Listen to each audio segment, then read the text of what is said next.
So, why don't you give us a real quick overview of what venture staking is and who the ideal venture staker is? Who is that audience that, it's built for? Sure. So venture staking is built on one fundamental principle in venture, and that is the right to invest in a startup in the future that's winning is more valuable than investing in an unproven startup today.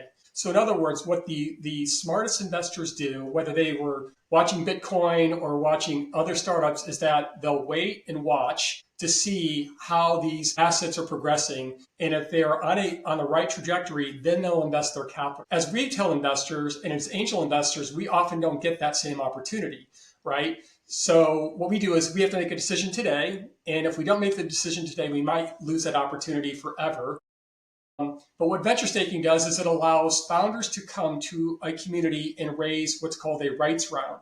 So in other words, you can raise anywhere from $50 to $100,000 selling rights to invest in all of your future rounds, and you're not raising equity capital today. You're just selling those rights.